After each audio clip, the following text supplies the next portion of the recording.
자, 중간 부분 보도록 하겠습니다. 인공지능 발달이 우리에게 던지는 새로운 과제는 두 갈래다.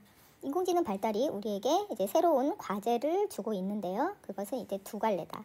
하나는 로봇을 향한 것과 다른 하나는 인간을 향한 측면이 있다라는 얘기입니다. 두 갈래는 이제 두 가지 측면에서 새로운 과제를 주는데, 첫 번째는 로봇에 대한 것이 있고요.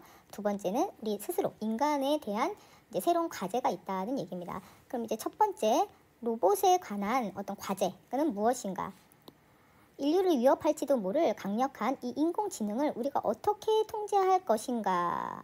이게 이제는 과제라는 거죠. 첫 번째 과제인 것입니다. 이런 강력한 인공지능을 우리가 어떻게 통제할 것인가? 그러면은 이 사람이 이것에 대한 해결 방안을 제시하고 있습니다. 로봇을 어떻게 통제할 것인가에 대한 해결 방안을 몇 가지, 네 가지로 이제는 제시를 하고 있는데요. 첫 번째입니다. 로봇이 지켜야 할 무엇을 만들어 준수하게 하자. 도덕적 기준을 만들자라는 얘기입니다.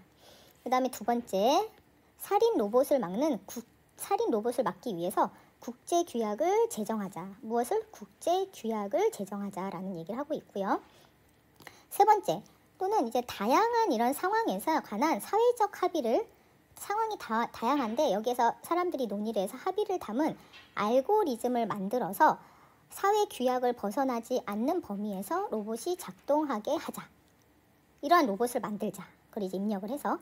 그 다음에 네 번째, 설계자의 의도를 배반하지 못하도록 로봇이 스스로 무력화, 이제 무장이죠. 무력화할 수 없는 원격 자폭 스위치가 있는 로봇을 만들자. 자, 이렇게 해서 해결 방법 네 가지를 제시하고 있습니다. 1번, 2번은 도덕적 기준을 만들자, 국제 규약을 만들자라는 얘기죠. 그래서 두 번째는 1번과 2번은 입법적 차원에서의 해결 방법입니다. 이 법적인 차원에서의 해결 방법인데, 이 입법이라는 게 무엇입니까? 법을 만드는 것을 입법이라고 얘기하죠. 그럼 법은 누가 만듭니까? 국민의 뜻을 받아서 이제 국회의원들이 발의를 해서 법을 만듭니다. 국회에서. 그러면은 3번, 4번의 해결 방법은 3번, 4번은 이제 입법적, 법적인 차원이 아니죠. 이것은 기술적 차원에서의 해결 방법입니다. 이런 기술적 차원은 로봇은 누가 만듭니까? 이제 과학자들이 만들겠죠. 그래서 입법적 차원에서의 이것은 누가 한다? 입법자들이 하겠고, 기술적 차원에서의 해결 방법은 누가 해야 되는 일입니까? 과학자들이 해야 되는 일인 것입니다. 그래서 이 사람은 이 로봇을 어떻게 통제할 것인가에 대한 해결 방법을 네 가지로 이제 제시하고 있는 거 우리가 볼 수 있습니다. 자, 인공지능 로봇이 인간의 통제를 벗어나지 못하게 과학자들은 다양한 기술 방법을 만들어내고, 입법자들은 강력한 법률과 사회적 합의를 적용할 것이다. 두 번째로 갑니다. 두 번째는 인간에 관한 측면이죠. 자, 생각하는 기계가 모방할 수 없는 인간의 특징을 찾아, 이런 생각하는 기계는 인공지능이죠. 모방할 수 없는 인간의 특징, 인간만이 가진 특징을 찾아 인간의 가치를 높이는 게 이제 두 번째 과제인 것입니다. 인간만의 특징을 찾아라. 그럼 인간만의 특징을 찾아가지고 인간의 가치를 이제 높여야 한다. 이게 두 번째 과제인데, 그것에 대한 해결 방법을 바로 제시하고 있습니다. 역시.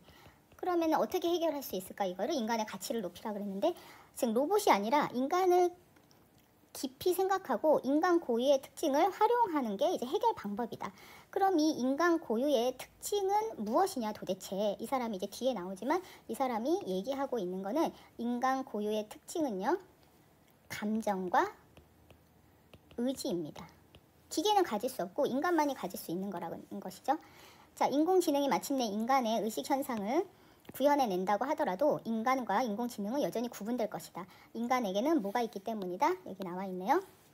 인간에게는 감정과 의지가 있기 때문이다. 이것이 인간과 기계의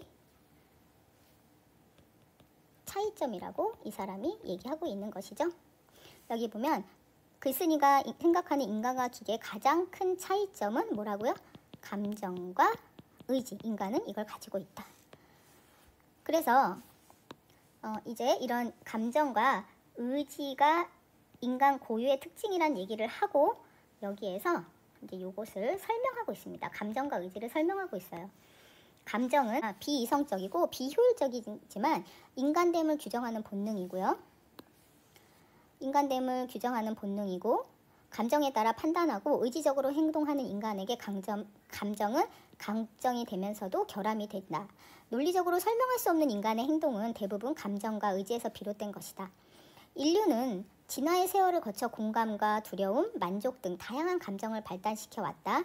인간의 감정과 의지는 수백만 년의 진화 과정에서 인류가 살아남으려고 선택한 전략의 결과이다. 해서 인간의 이런 특징을 설명하고 있습니다.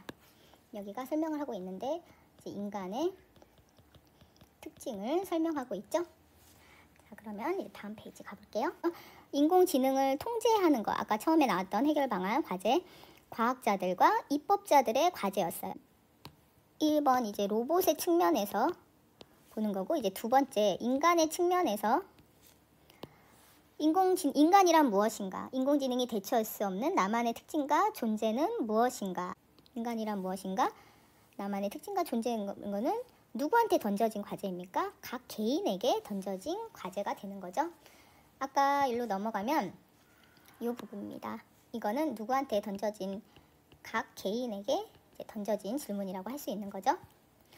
다시 오면은 이렇게 나누어질 수 있는 겁니다. 인공지능 시대에는 필연적으로 인간의 본질과 삶의 의미에 대해 근원적 질문을 던진다. 인공지능과 자동화는 우리에게 기계가 인간을 능가할 수 없는, 기계가 도저히 흉내낼 수 없는 인간의 능력이 무엇이냐고 묻는다. 그래서 우리 인간만의 능력이 무엇이냐고 묻는다. 이거 인간만의 능력은 뭡니까? 인간이 가지고 있는 기계와 구별되는 고유한 특징이 무엇이냐라고 이제 묻는다. 이것은 단지 기계와의 경주에서 살아남기 위해 경쟁력 있는 직업을 유지할 수 있는 인간만의 고유한 기능이 무엇인지를 묻는 게 아니에요. 인간만의 고유한 기능이 무엇인지를 묻는 게 이제 아니다. 그럼 무엇을 묻는 거냐? 인공지능이 점점 더 똑똑해지고 인간이 해오던 많은 일을 기계가 대신하는 상황에서 인간이 인간다워지는 것을 의미하는 것이다. 그래서 이제 인간의 능력, 기계가 도저히 흉내낼 수 없는 인간의 능력이 무엇이냐고 이제 이 상황이 자꾸 묻는데, 이것은 어떤 기계보다 나아지기 위해서가 아니라 인간이 인간다워진다는 것을 의미한다라고 이 사람은 얘기하고 있습니다. 자, 중간 부분이 아직 끝나지 않았는데 오늘은 이제 여기까지 하고 나머지는 다음 시간에 볼게요.